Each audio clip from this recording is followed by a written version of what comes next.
And for more, we have Amit Mukherjee joining us on this. Well, Amit, now that the climate finance deal has come across and India has expressed deep disappointment over the new climate finance target, calling it abysmally poor and optical illusion, as we just heard, and emphasized that it cannot be accepted. What's your take on it as the developing nations slammed the deal as insufficient?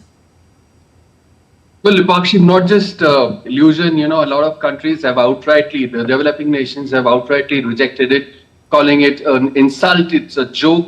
It's absolutely absurd when, developed countries are pumping in more than 300 billion has already been pumped into Ukraine to sustain the war.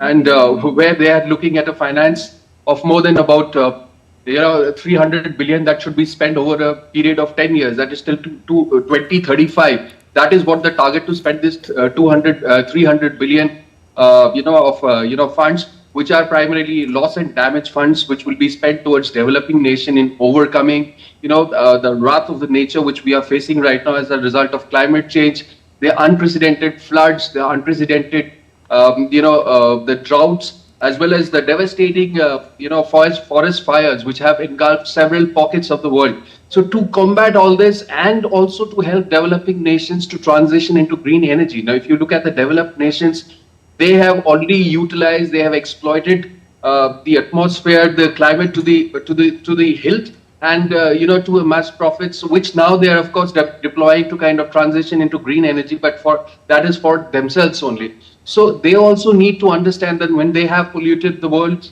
climate so much, they also need to do something for the developed nations, because developed nations are the ones which have contributed much less to the climate change that we are facing right now, and all those unprecedented havocs which are being wreaked by the natural calamities. So this kind of a fund, which is 300 million, and India has already, Indian dignitaries have, participants of this COP29 have termed it as an illusion. And India has, in fact, Prime Minister Modi has also been advocating for a 1.3 trillion at least, to deal with the kind of, threats we face due to climate change, the developing world faces due to the climate change.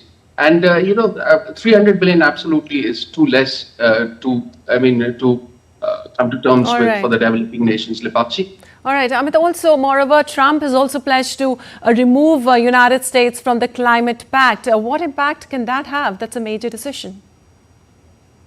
Well, Lipakshi, we're already seeing the impact right now. The fact that people are not agreeing to pay up more. They are just restricting it to 300 million when the actual requirement right now is at least $1 trillion to deal with the changing climatic conditions, to deal with the various changes which are happening, the extreme weather conditions that we are looking at, floods and droughts and wildfire, which I just mentioned.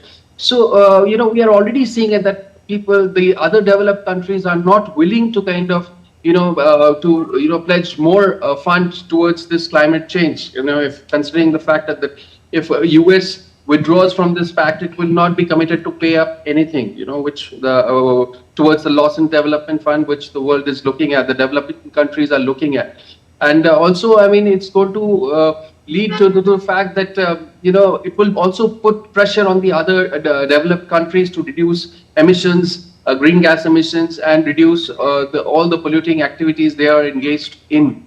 And also, US has been a very, very, emphatic player in this whole climate condition discussion so far. So if US withdraws, it will definitely give a chance to other nations like China to prevail over these climate talks in future.